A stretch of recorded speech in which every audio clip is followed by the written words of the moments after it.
Next question. Assalamu alaikum.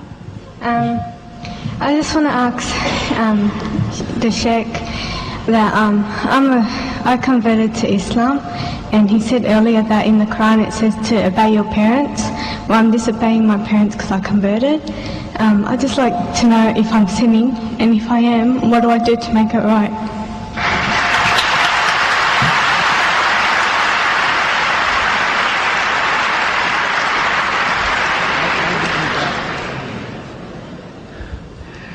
I take it you're concerned that you're disobeying your parents by converting, and what can you do to make it right? Is that your question? Okay, that takes the wisdom of Solomon, I think. In the Quran, the solution to your problems is given. In the chapter I mentioned, Surah Maryam, chapter Mary. In that chapter there is a story of Abraham. Abraham, he was a man of God. He had discovered the way to God, a right concept of God. But his father was an idol worshipper. And now you read the story. Chapter 19, verse 51. It says, and narrate in the book the story of Abraham.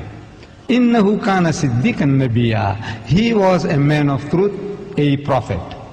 إِذْ قَالَ لِأَبِيهِ. Is behold, he said to his father, يَا أَبَتِي, O my father, لِمَ تَعْبُدُ مَا لَا يَسْمَعُ وَلَا يُبْصِرُ وَلَا يُغْنِي عَنْكَ شَيْئًا. Said, why do you worship that which can neither hear, nor see, nor profit you nothing?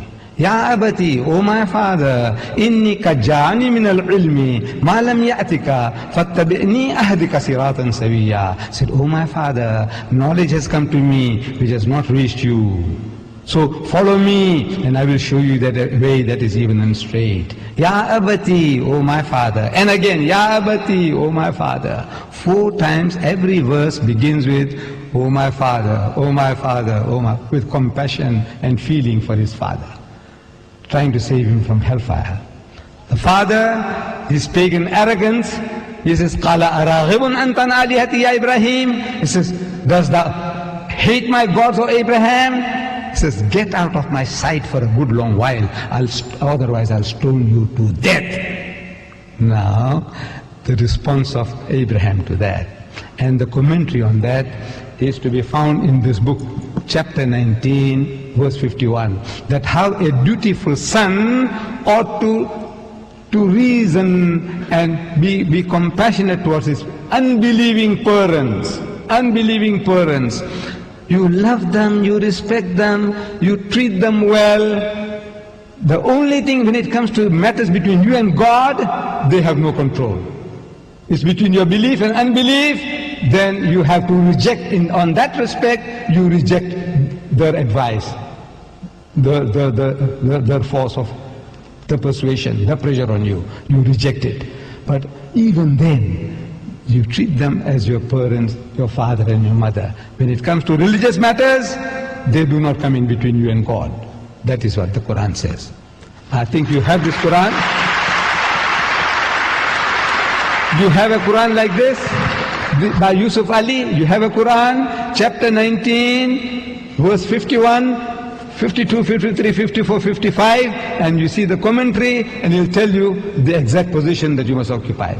When it comes to faith, nobody comes in between you and God. Nobody. Not even your father, your mother. But you still love them and you respect them. That's what the Quran says.